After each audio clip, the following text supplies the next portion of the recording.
All right,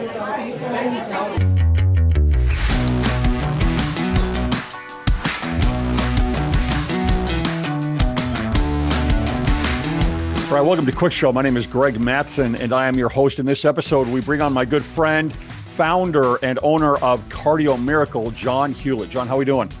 Hey, Greg, I'm doing great. It's always good to be alive. The other night, I watched part of the political convention, and I couldn't sleep at 4 in the morning. I thought, I guess I've got to be careful what I watch late at night. So, yeah, that's, well, those conventions are something. And it's, I haven't watched much of either of them. I've seen a number of clips, but wow, it's, we're entering a new territory. And I know people can probably say that every 4 years, right? This is the most important election of our time and everything's at stake. And, but it's, we're drifting so far apart from where we have been recently. And our culture has moved so fast in the last 10, 15 years to another place where really, you've got a hard left push in the institutions. They pretty much control all of the institutions. Right. And so the differences are becoming so stark. This is no longer an issue of, well, what are the estate taxes and the death taxes? And, are there more taxes or, you don't even hear about these things anymore. Those used to be the focuses of different things, trickle down economics. And those were the focuses. Now we're talking about a massive culture shift. And we're here on these opposite ends of the spectrum now. It's hard to imagine how this isn't going to be even more divisive going forward. Well, Greg, I view that we're actually living without, with many of us not realizing that we're living in the second coming of Sodom and Gomorrah. I mean, when you have an abortion van outside of a convention providing vasectomies and abortions on the streets of Chicago, are you kidding me? Is that actually possible?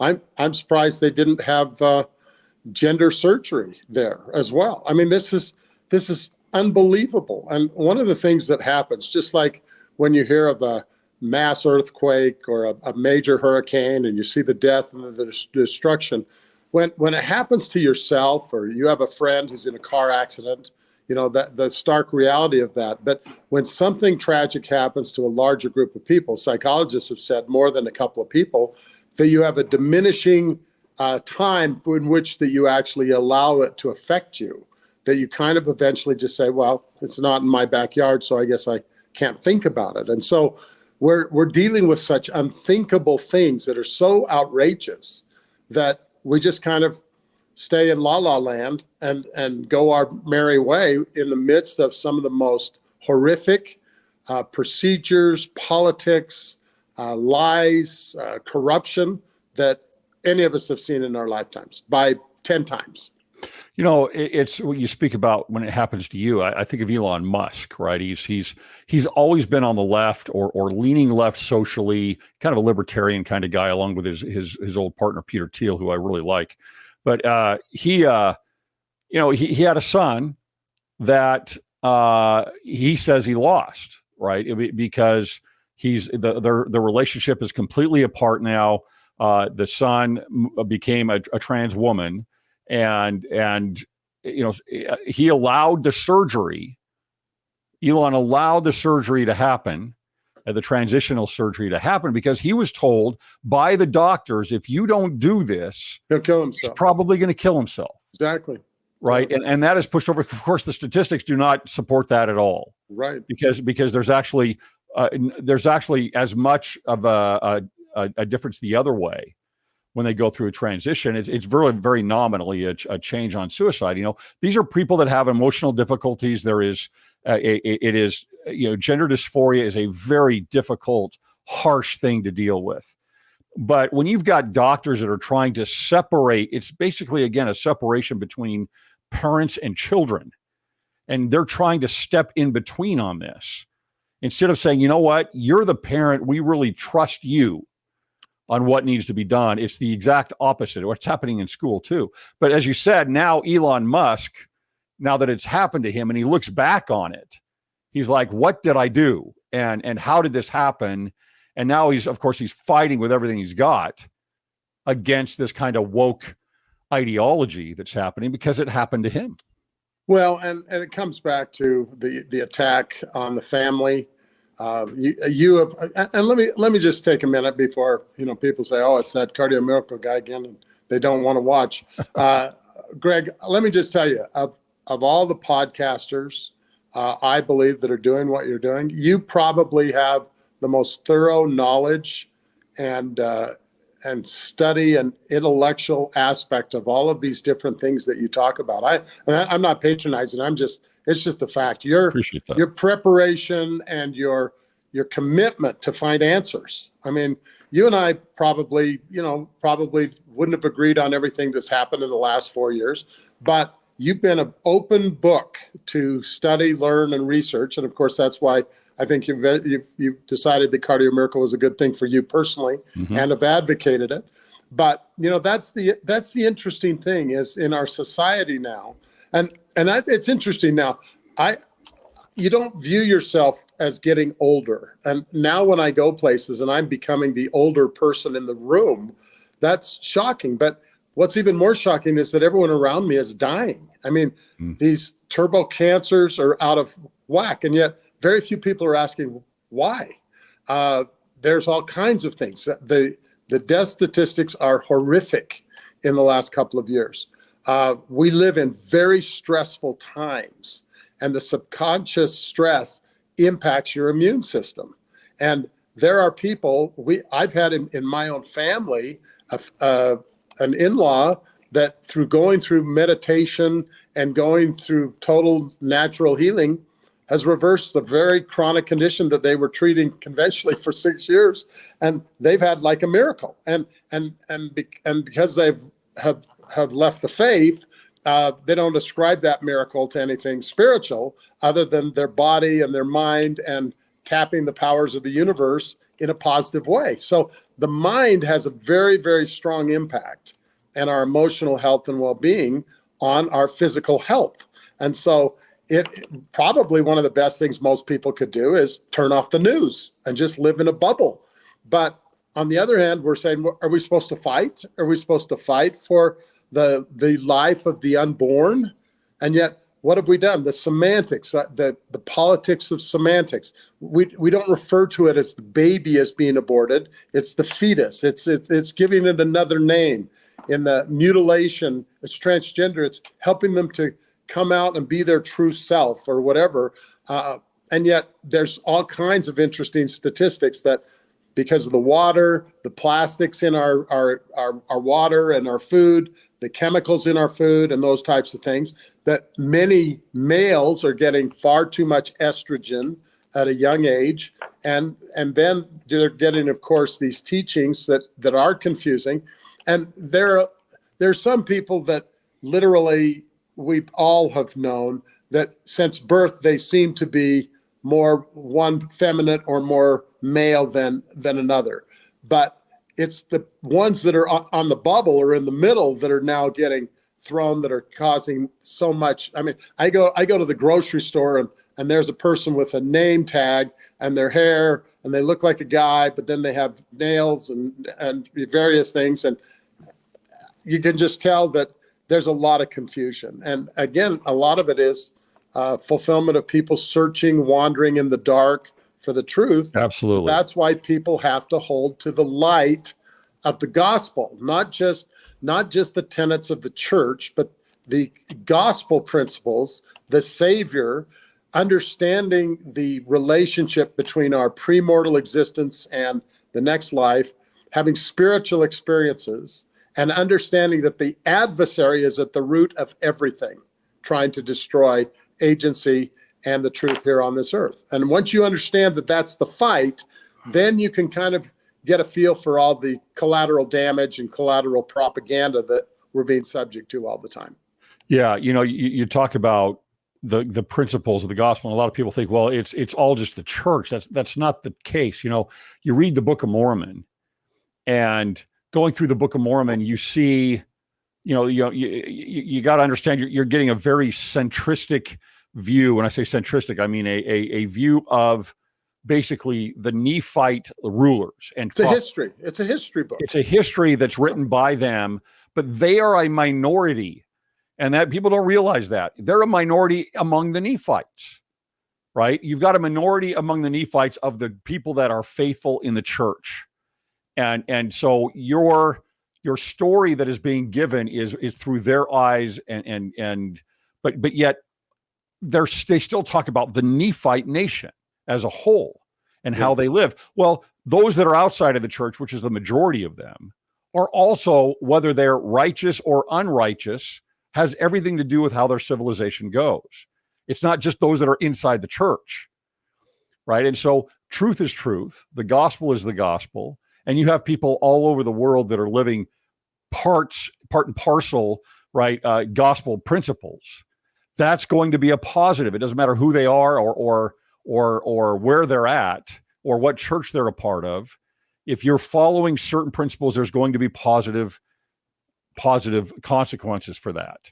And that's why I think I look at Christianity as a whole, and you look at the West is built on Christianity. And more people are starting to realize that, even atheists, where they think it's mostly just the Greek tradition of philosophy and democracy. Well, that's a big part of it. But the primary issue for the West, for democracy and liberty in the West and opportunity and abundance, comes from Christianity.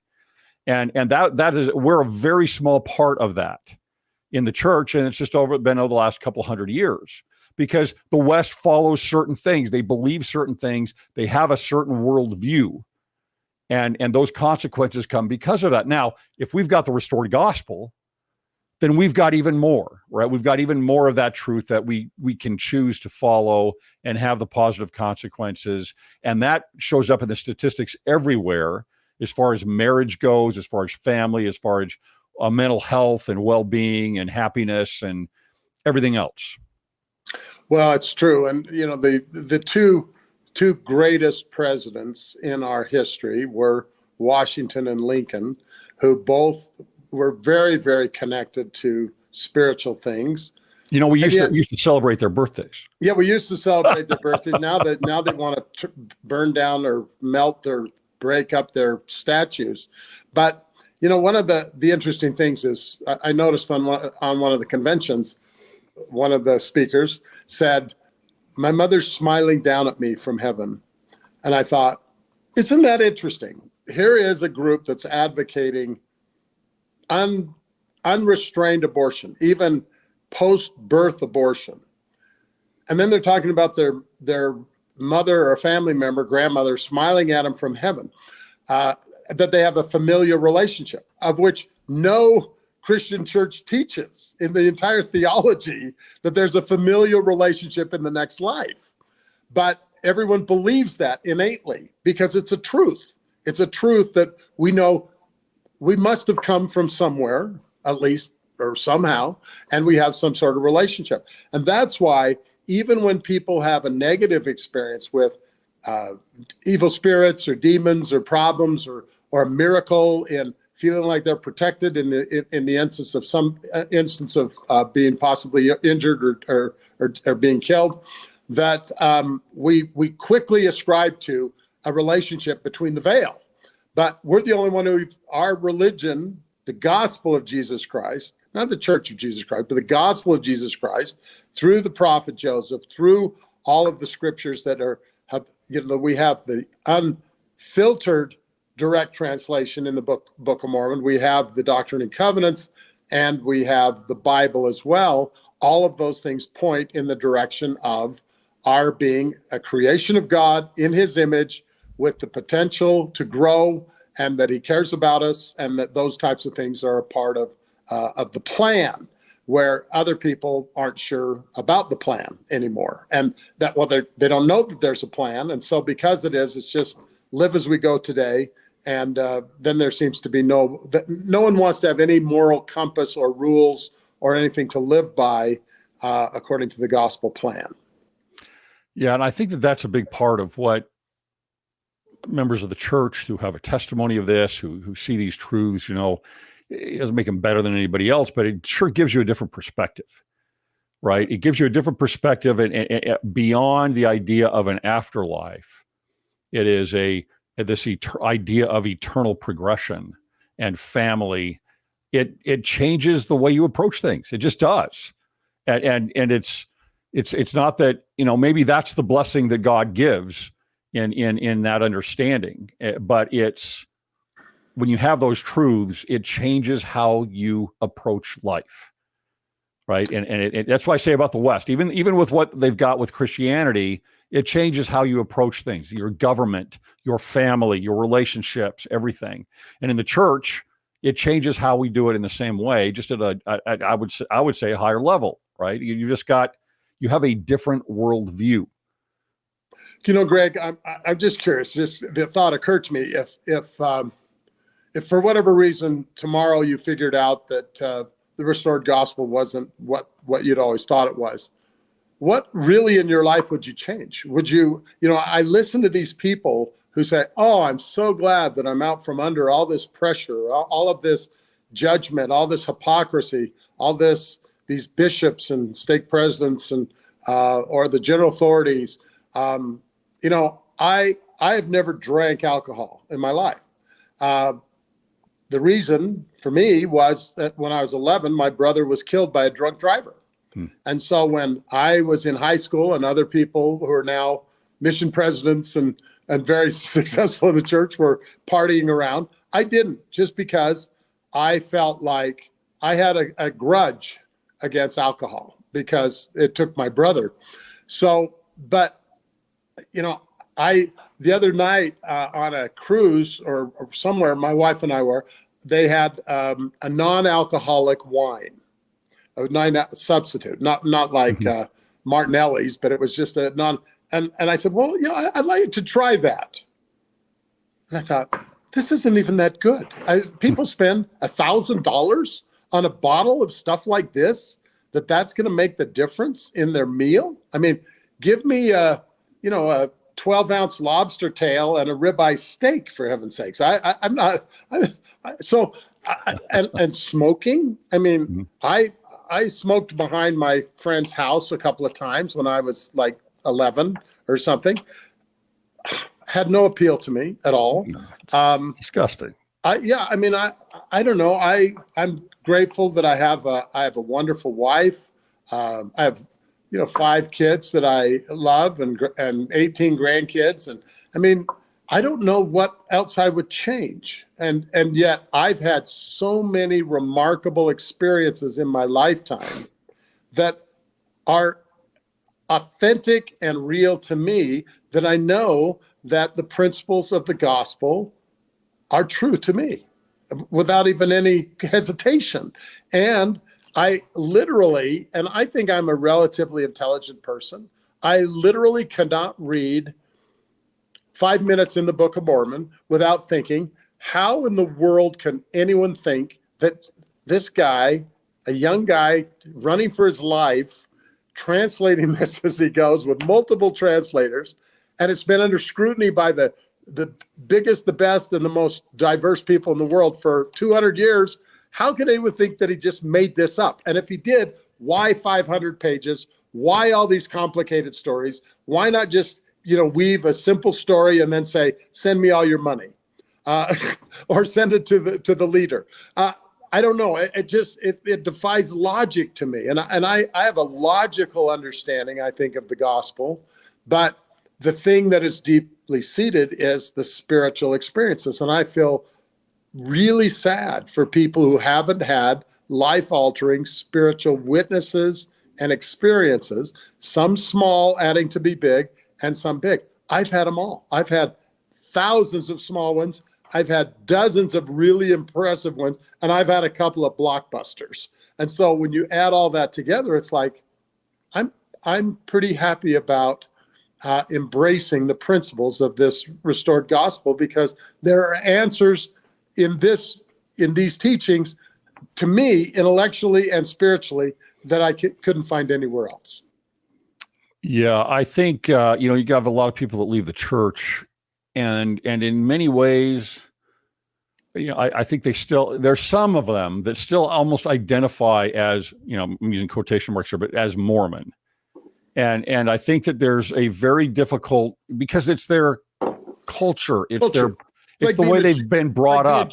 I know several atheists, quite frankly, that were brought up as members of the church. They still consider themselves Mormon, right? Because that's kind of their identity. But I think a big part of that identity, it's not just the culture around them. It is that worldview. There's something different about the perspective of of those eternal truths, the plain and precious things that are usually hidden to the world, that once you've got a taste of those, there's something there, right? And it's kind of hard to, you have a lot of individuals in the church, and they've run, I don't know the stats on this, but I've seen them. They that leave the church. There is a very speedy decline that moves from leaving the church, going into broader Christianity, or at least some type of affiliation there or belief, and then out completely to agnostics or atheists. Because once you move over to the other places where they don't have all the meat, right? It's not there. It's like, well, this isn't as good, right? This doesn't happen. Now, I'm not saying everybody. Some people do, and they find a home there with mainstream Christianity. But it's and the self-proclaimed intellectuals usually become Hindus for a while. Yeah, or Buddhists. Yes. Yeah, Buddhists and Hindus. Yeah. It's very no. You're right. Exactly. They go to the Eastern religions, and then ultimately, even after they do all kinds of other things, medications, visions, etc., experimentations, then all of a sudden they come back to Christ. I've seen several of our extended family that have gone through the Buddhist. They have the Buddhist flags and ceremonies. And some of the Hindu and the Tao and all of that. And then all of a sudden they get into deeper and deeper meditation and everything else. And it comes back to source. Wayne Dyer used to always say, it's about source. And, all of the philosophers talk about source because they don't want to isolate it. And yet you see somebody like Jordan Peterson, who's like a born again God person, Christ person. That's really quite remarkable. And you see that often as people really get to the next level of pseudo-intellectualism, actually to getting in connection with their inner self, which brings them back to Jesus Christ. Yeah. That's what I was saying before. That's what's going on. There's a lot of these very libertarian, classical liberals that have pushed against religion in the past that are all of a sudden becoming very friendly with Christianity, and some converting completely. Ayaan Hirsi Ali, I don't know if you know who she is. She was a North African and a Muslim. She went through genital mutilation as a kid. She was, she finally escaped everything, went to Holland. And I remember what she said, by the way. She said this very interesting thing. She said, I got to Holland and it's part of the West. And she said, I sat at a bus station and it had a bus schedule on it. And of course I'm looking at it, some like 3:12 p.m. is when this bus is supposed to arrive here. And of course, in my mind, I'm thinking, well, it might be 4 o'clock. And she looks and she says, at 3:12, the bus came by. And it's like, this is something so completely different from what she was used to in Africa, right? Than what was happening in the West. She's like, there's order, there's a system, there's things that happen, there's civilization that works. And I'm not putting down the East or Africa or anything else, but it's there. She went from, because of her horrible experience in Islam, and a lot of great people in Islam, but she had a horrible experience there. She left, she became an atheist for a decade or two. And just this year converted to Christianity. Same kind of idea. She's been in the West long enough and seen everything. It's like, this is a very influential person, a lot of followers, and now she's all of a sudden moved back to Christianity, or back to religion at least, and into Christianity, because she sees the fruits of what happens there. Well, it's just and the other thing I find interesting, and that's getting a little bit of popularity again, are the the near-death experiences that people have. And they come, and many times, the most compelling are from the people who were the most atheistic or non-believing of anything. And when they describe things that ironically come to many of the things that we're taught doctrinally about the other side, and we look at that, and people say, well, the Latter-day Saints are kind of obsessed with near-death experiences because it helps validate their shallow faith or whatever.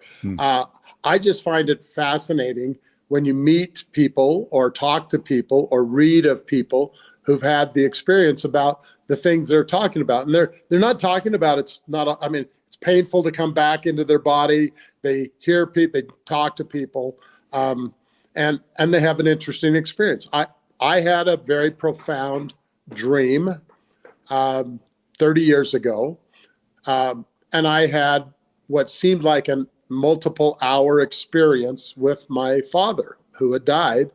And when he died, it was very sudden. He was 62, and I was out of town. No illness, no say goodbye. We were close, but we had some of the growing pains that you have in your 20s, sometimes with your parents. But he came in a dream to me, and it was the most interesting mental, spiritual experience, because I was floating through conscious and subconsciousness and saying, he's dead. How is this happening? And I could actually feel part of him, it felt to me. And he talked about things. We talked about, he and my mother. We talked about he and I. We had this very interesting conversation, and it seemed like it was several hours. And just before it happened, I had gone to the bathroom at like 3:30, fell asleep. Kind of that 4 or 5 o'clock seems to be the magic time when people have these most interesting experiences. And I woke up and it was like 30 minutes later, and it felt like it was like 5 hours. And I don't base my faith on that, but that was just an amazing experience. And then I've had so many experience with negative energies, adversarial spirits, devils, demons, unclean spirits, etc., through various people and family and things that I've experienced, that anyone could say to me, they could hold me at gunpoint and say, oh, you don't believe that there's a God and that there's a Lucifer or a Satan? And I'd say, yes, I do. I have experienced it. I know that that's real. And unfortunately, I feel a lot of people haven't had, nobody wants to be having a bunch of negative experience with evil spirits. But I had one on my mission in New Zealand that was life altering. And it was so real. And I was 20 years old, and no one can ever say that didn't happen. And then I had an equally miraculous being spared of a car accident when I should have been killed. Me and my companion should have been killed. We were passing a car. We had no business passing a car in a trailer on a country road that was kind of like this. And our stupid little missionary car would only go so fast. So I was creeping by this truck and camper.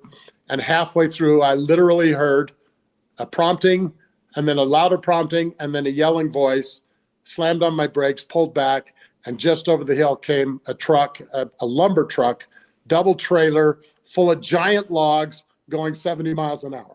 And literally, me and my companion would have been absolutely beheaded by that experience. So that happened to me. Well, it hasn't happened to a lot of people, but it's happened to me. So, Harold Booley said sometimes, follow other people's experiences if you don't have them yourself. But I've had just way too many experiences that I know that there is another side, that I know that we have a loving Heavenly Father. I know that we have a Savior who died for us. And I know that we have a purpose in this life. And that's why I'm so passionate about trying to help people live their best life free of pharmaceuticals, free of unnecessary surgeries if possible, and all those types of things, because I don't think we should have to suffer too much all the time. Some suffer more than others, but I'm really into trying to keep from suffering, trying to keep from having to take 15 prescriptions and not be able to know what's going on in life. Yeah. it seems to me that in the gospel, in our personal experiences, you talk about, we have Moroni 10:4, right? And everybody refers to Moroni 10:4, and then some people criticize that as, well, they don't believe, the Latter-day Saints, they don't believe in evidence, they just believe in a feeling, right? If you have a feeling, then that's they believe more in feelings than facts, as an example. And of course, it doesn't say anything about feelings in there. And mostly the criticism is coming from other Christians. And it's like, well, do you believe in the Spirit or not? Do you believe in the Holy Ghost? Do you believe in promptings? Do you believe in being spoken to through the veil at all, personally? Because that's all that Moroni is talking about. But that is the plan, right? It's like the church in the way that we convert. It's very rare to have, you get these stories, especially when you're on your mission. I don't know how many of them are true or not, but you get these stories that are, well, we were in South America and we converted the chief in this entire tribe, and we had, 50, 60, 100, 200 conversions or something, that is a very rare thing, right? The Lord works one person at a time because it has to be individual, right? You have to have your own 2 feet and you have to have your own experiences. And there's nothing, a fact that is outside of you, whether it's archaeological evidence or even somebody else speaking to you, is not the same thing as you having the personal experience, because it's a one-on-one relationship with God that is really what is the goal. And so those personal experiences are above everything else. They are above everything else. And instead of probably quoting Moroni 10:4 and 5, we should probably be talking about the Savior of mankind, the archangel, the center of all, saying to his first counselor, his Peter the apostle, "Blessed art thou, Simon Bar-Jonah, that flesh and blood hath not revealed this to you, but your Father which is in heaven." So there's the not even by Jesus. Exactly. He says, not even by, essentially, he was saying, it wasn't even me and you hanging with me, it was him. And so they're the same guy, the Trinity, based upon the Nicene Creed. This is where I think that we should, with our discussions with our fellow Christians, the distinguishing characteristics of the mission of the prophet Joseph Smith, whether it was 4 versions of the first vision or 17 or who knows what, and it doesn't really matter. But the conclusive discussion was they were separate, distinct individuals, one speaking to the other, calling him by name and saying, "This is my beloved son." And the fact that the nature of God then adds to who's the nature of the adversary, which adds to the nature of who are we, which adds to where we might have come from and where we're potentially going. And that should give us a really strong foundational value that of knowing at least who our creator is and what they're kind of like, and our efforts to try to, in small, weak, lousy ways, to try to continue to progress to be like them. Yeah, in fact, also in the Book of Mormon, he comes back as a resurrected being. He comes back as a resurrected being. Has everybody feel his wounds? That's pretty solid evidence, right? And then after he gives a sermon to everyone, he says, "Now go home, and I want you to pray about it." It basically saying, don't believe me. He says, go home and pray, and the Spirit will tell you the truth. Right? It has to be an individual thing that you receive. And again, even with Jesus and his physical body there, he's still pushing for a higher truth. And 2,000 years later, indigenous people all over the Americas still are referring to an event like that somehow occurred, that's in their traditions, even to the Polynesians, et cetera, et cetera, et cetera. What's the answer to that? The only answer is the history of the Nephites and the Lamanites in the Book of Mormon, chronicling the visit of the Savior to House of Israel people. It wasn't just a vacation or a random visit. It was to his people, the House of Israel, that were attached to it. So when you connect all of those dots and say, oh, why did they have prophets? Well, they were part of the house of Israel. That was part of the fulfillment of Joseph, the son of Abraham, whose branches and descendants would go over the wall to the new world. I mean, it really, you start looking at these different evidences that are recorded in the Bible, and then the fact that the Book of Mormon, and that was the purpose of the Book of Mormon, not to dispel the Bible, but to validate what was remaining that hadn't been corrupted in the translations of the accumulation of the book in the early days of the Roman Church. Yeah, it's gospel's true. Gospel is true. It is true, and we're fortunate, and but that's why people need to hold to the iron rod. It doesn't say hold to your home teacher or hold to your stake president. It says hold to the iron rod, the Word of God, and then serve and understand that. And since we talked a little politics, I was thinking about this the other day because I hear constantly people say, "How could you vote for so and so because they're an immoral adulterer, this, that, or whatever?"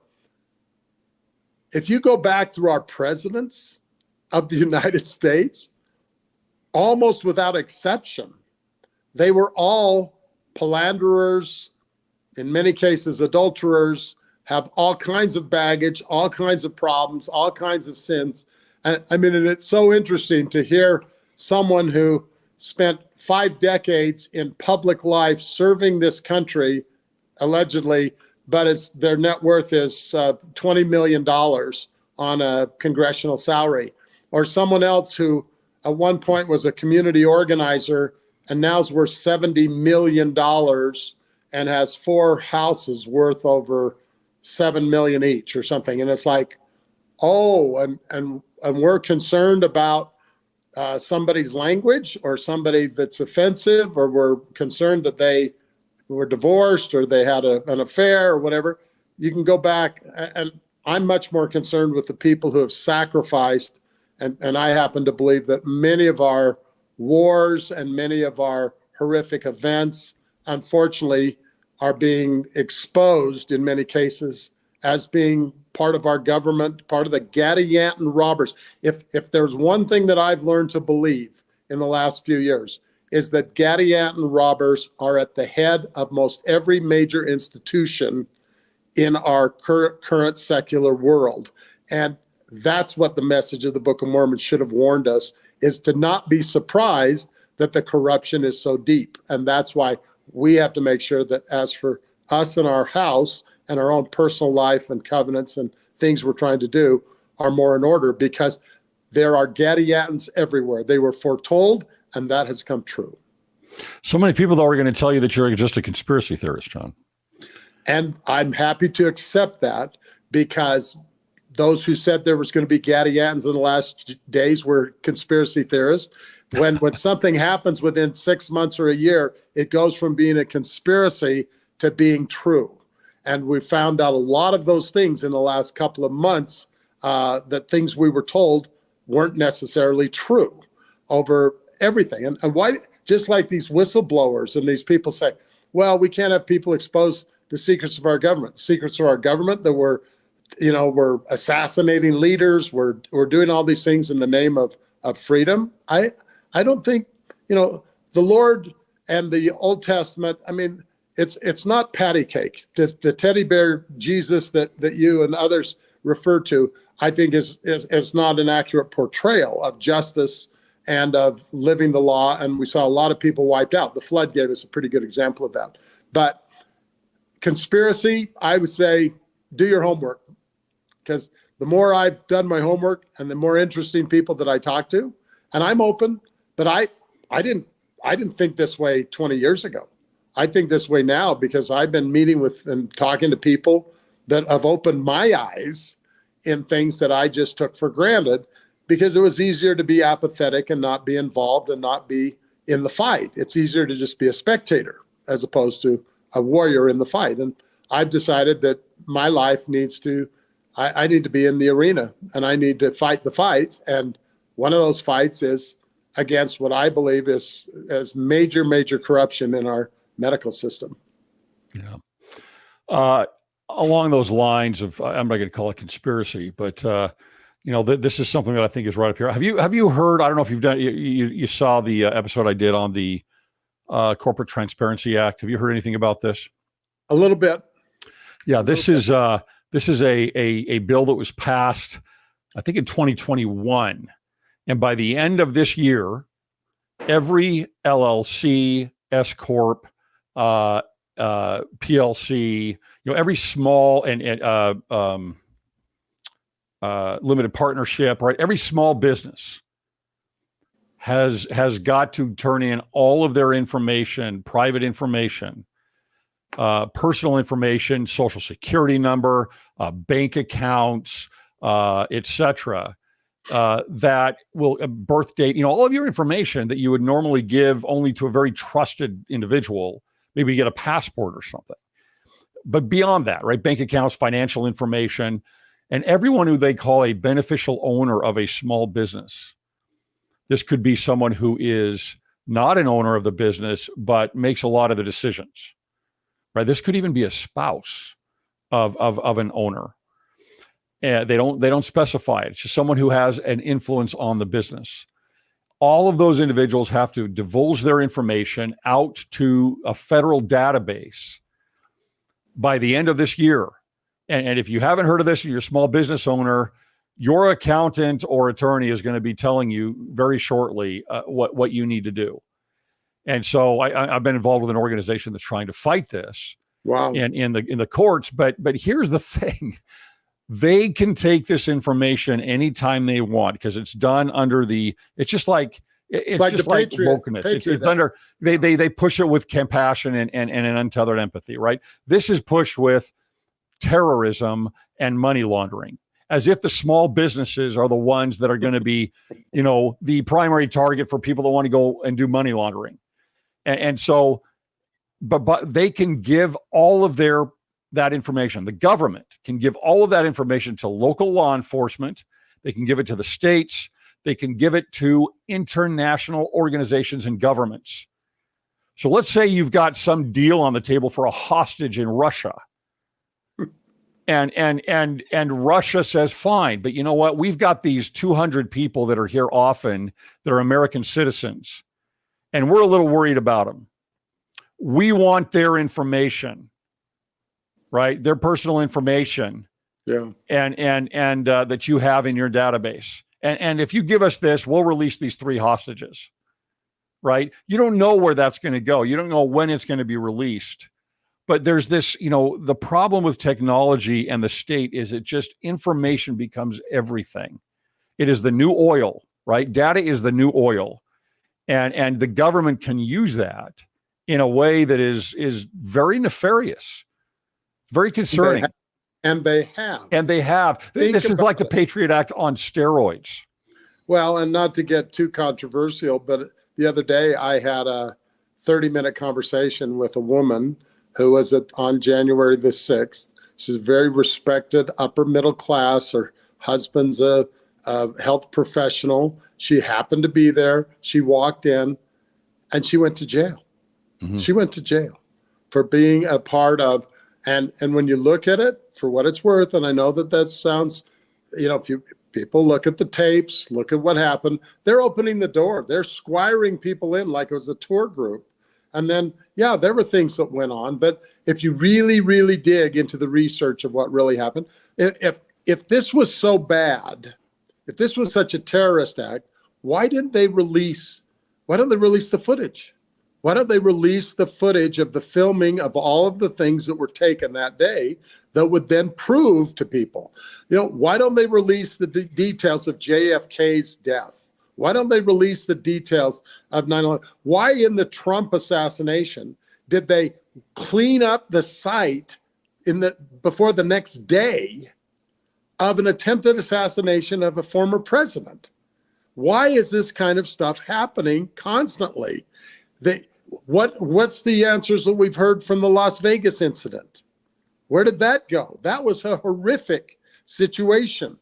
And yet all of this is like the people are too stupid or not trustworthy enough to know what the public people that we put in office and then the bureaucrats that they appoint are in charge of us. And that's where I think, I mean, I talk about that I'm a charismatic evangelical born again member of the Church of Jesus Christ of Latter-day Saints, proud of it. But we need to be equally proud to be patriots of this country and do like what you're saying that you're attempting to do. I wasn't aware of the magnitude of that particular act. What it really basically tells you, Greg, is that you kind of want to be invisible. You want to have a very simple life. But it's funny. I used to, because I started over when I was 62 in this business, and it's gone very well the last few years, and it's going to do even better in the days ahead if the world survives.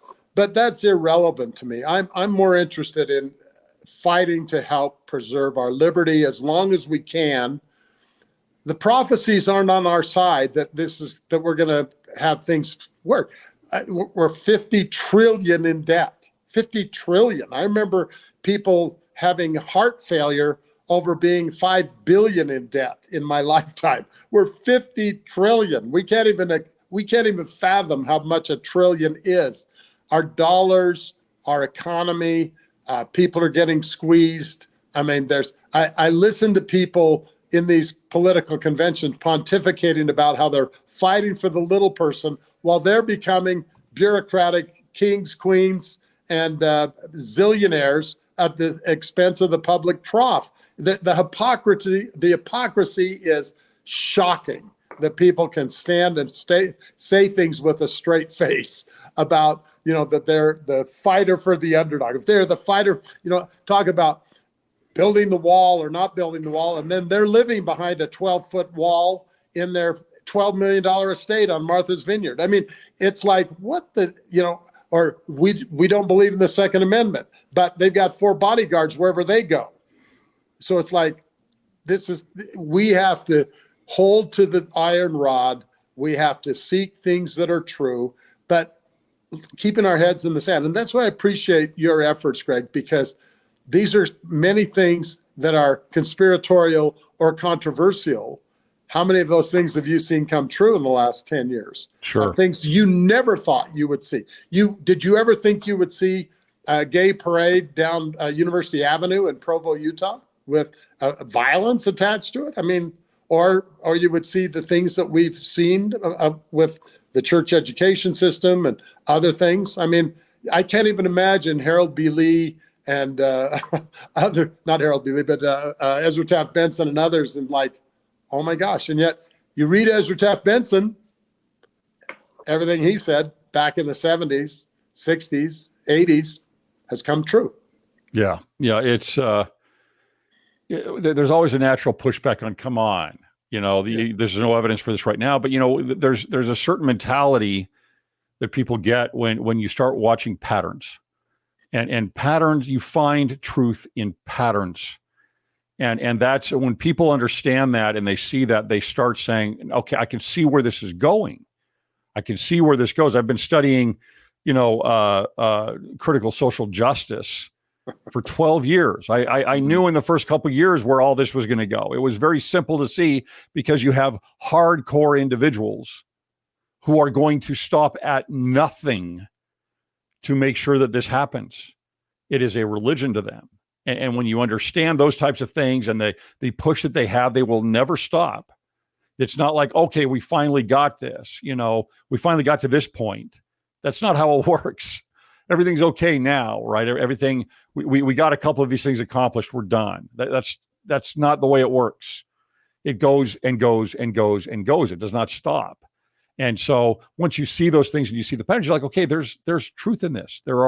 I can see what is going to happen in the future. It's like the fig leaves. It's like you can see, what time of the season it is, and where it's going, because you've seen it over and over and over and over again going forward. I had finishing off here. I just bringing up your product. I went to Spain recently with my son, and we went and did the running with the bulls, which was wow. An incredible experience. It was amazing. I've got an episode I'm cutting up to put up on this. Oh my gosh, I had no idea. Yeah. And I was one, there weren't very many guys that were older than me out there. I can tell you that. But it was, we got up at 4:30 in the morning. to go do this. And I will say, and I know this is a sales pitch, it sounds like a sales pitch, but I am telling you, I took the Cardio Miracle in the morning because I want as much clarity and blood flow and spring in my step as I can get when I've got the horns of a bull coming up behind me, right? It's like, I want to have all of that. So, and I do, I take that with me everywhere I go. I take it every day. I take the travel packs with me to make sure that, that I've got that. I'll be going to Egypt and Turkey here shortly. I'll bring that with me. Just an important part of what I do now every day. The jet lag, I don't know if you've noticed, but the jet lag, the adjusting to time zones, you take a couple of servings after a long flight or whatever, you're able to make the transition easier to the time zones. But funny, I hear this all the time. And it's like, I always say to myself, we have a money back guarantee. We have the endorsement of the top experts in all of the alternative homeopathic world in the world. All are endorsing my product almost. I mean, the majority are. And people go, well, I don't know. It's kind of pricey. And it's like, really? I said, we haven't had a price increase in 5 years. I've absorbed all the expenses. We have the most expensive product that's ever been developed. And we've gotten the cost down to around $1.50 or less a serving and a money back guarantee.